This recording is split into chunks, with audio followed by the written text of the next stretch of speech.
কিন্তু তৃণমূলের নেতারা তারা তাদের মতো করে সারা ধুলিয়ান বাজার থেকে টাকা তুলে কোটি কোটি টাকা তুলে তারা দান ধ্যান শুরু করেছে। এই দান ধ্যান করছে তারা সরকারের নামে, কিন্তু গোটা ধুলিয়ান বাজারে এই দাঙ্গাকে সামনে রেখে, এই হিংসাকে সামনে রেখে গোটা ধুলিয়ান বাজার জুড়ে তৃণমূলের নেতাদের চাঁদা তোলা চলছে, তো চলছেই। কোটি কোটি টাকা চাঁদা তোলা হয়ে গেছে। কতটা লোক পাবে তা আমরা জানি না, কতটা তৃণমূলের নেতারা মারবে তা আমরা জানি না, কিন্তু টাকা তোলার কোনো অন্ত নেই।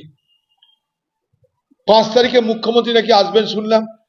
তার আগে শামসেরগঞ্জ এলাকায় মুখ্যমন্ত্রী হেলিকপ্টার থেকে নামার পর যে রাস্তায় যাবেন সেখানে খানা খন্দ সব ভরিয়ে দেওয়া হচ্ছে, ঝকঝকে তকতকে রাস্তা তৈরি হচ্ছে। বাংলার মুখ্যমন্ত্রীকে বলবো, ঝকঝকে তকতকে রাস্তা নিশ্চয়ই তৈরি হওয়া উচিত, কিন্তু শামসেরগঞ্জের পরিস্থিতিকে স্বাভাবিক করতে এখনো বহু বহু বহু পদক্ষেপ নিতে হবে বলে আমি মনে করছি। আমি গেছিলাম কালকে যে কটা গ্রামে, অন্তত 100-এর উপরে মানুষের বাড়িঘর ভাঙা দেখেছি, আগুন লাগানো দেখেছি।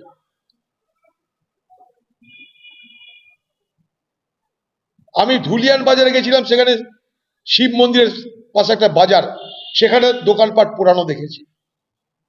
শুনেছি ওখানটাই 11 থেকে 12 জন গুলিবিদ্ধ হয়েছে পুলিশ এবং কেন্দ্রীয় বাহিনীর গুলিতে।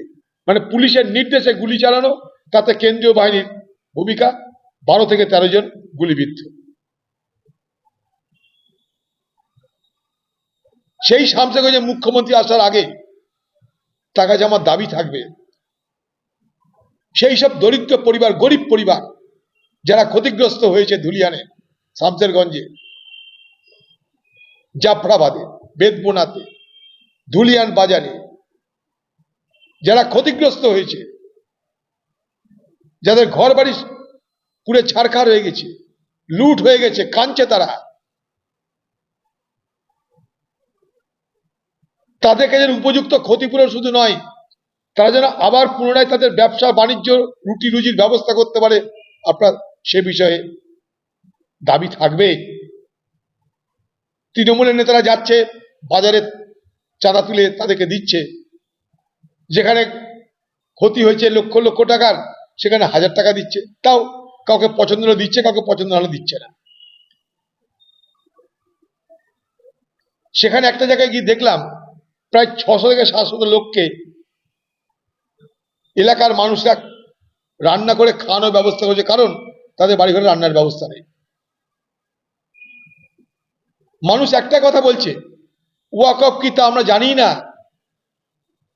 বুঝি না, কিন্তু ওয়াকফের নামে সংঘর্ষ করে ধুলিয়ার মতো জায়গায়, যেখানে আমরা সবাই শান্তিতে সম্প্রীতিতে বসবাস করে বড় হয়েছি। তাই বাংলার মুখ্যমন্ত্রীকে বলবো যে ধুলিয়ানকে স্বাভাবিক করতে আপনার প্রশাসন নিরপেক্ষ হোক এবং প্রশাসন ভরসা দিক। এলাকার মানুষ বলছে যে বিএসএফ না থাকলে আমরা এলাকা ছেড়ে পালিয়ে যাব, অর্থাৎ আতঙ্ক পুরোপুরি কাজ করছে। এই আতঙ্ক থেকে মুক্ত করাতে রাজ্য সরকারকে দায়িত্ব নিতে হবে।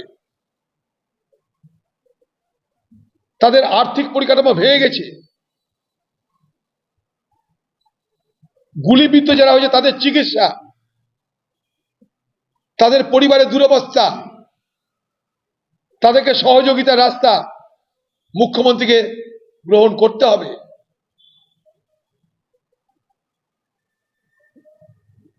সেখানকার মানুষের দুরবস্থা দেখে তাই আপনাদের মাধ্যমে পশ্চিমবঙ্গ সরকারের দাবি করছি যে 1, ক্ষতিগ্রস্তদের আর্থিক সহযোগিতা, 2, নিরাপত্তা জোরদার করা, 3, স্বাভাবিক অবস্থা ফিরিয়ে আনার জন্য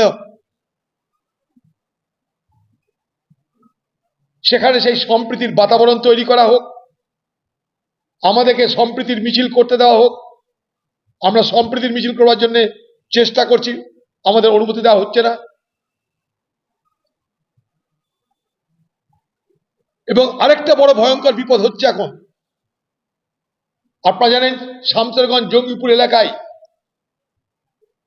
এবং পশ্চিমবঙ্গের বিভিন্ন এলাকায় হাজার হাজার মানুষ বাইরে তারা কাজ করতে যায় অন্যান্য রাজ্যে। কালকে আমি যখন ফিরে আসছি তখন সাজুর মোড়ে বসেছিলাম ঔরঙ্গাবাদে। সেখানকার মানুষজন বলছে যে দাদা, আপনি যে আশঙ্কা করেছিলেন সেটা সঠিক হচ্ছে, কারণ পরিযায়ী শ্রমিকদেরকে অন্যান্য রাজ্যে অত্যাচার করা হচ্ছে, ভয় দেখানো হচ্ছে। এই মুর্শিদাবাদ জেলার তৃণমূলের এমপি তারা অভিযোগ করেছিল এই সংঘর্ষ হিংসার পর